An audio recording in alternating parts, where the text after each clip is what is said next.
والمؤمنون والمؤمنات بعضهم أولياء بعض يأمرون بالمعروف وينهون عن المنكر ويقيمون الصلاة ويؤتون الزكاة ويطيعون الله ورسوله أولئك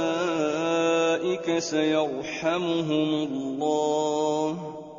إن الله عزيز حكيم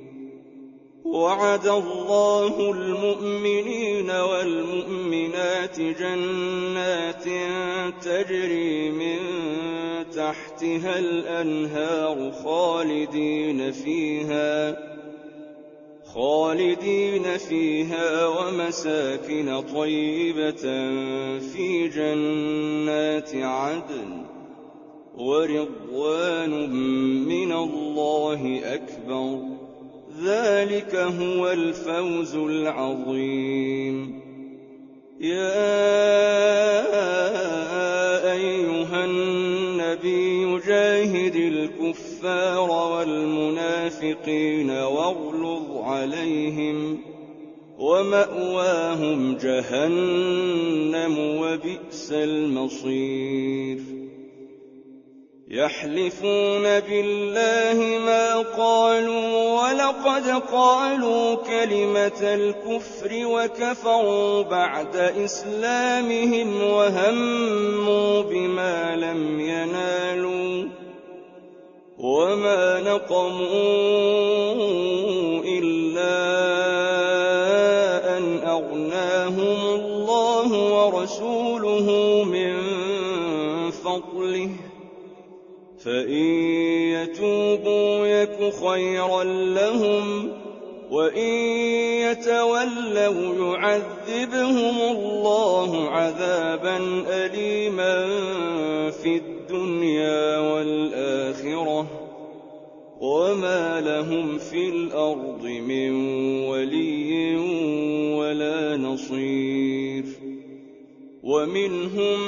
من عاهد الله لئن آتانا من فضله لنصدقن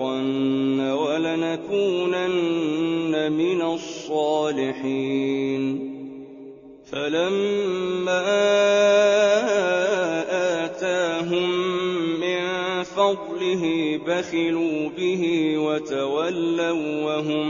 معرضون فأعقبهم نفاقا في قلوبهم إلى يوم يلقونه بما أخلفوا الله ما وعدوه وبما كانوا يكذبون ألم يعلموا أن الله يعلم سرهم ونجواهم وأن الله علام الغيوب الذين يلمزون المطوعين من المؤمنين في الصدقات والذين لا يجدون إلا جهدهم فيسخرون منهم سخر الله منهم ولهم عذاب أليم استغفر لهم أو لا تستغفر لهم إن تستغفر لهم 70 مرة فلن يغفر الله لهم ذلك بأنهم كفروا بالله ورسوله والله لا يهدي القوم الفاسقين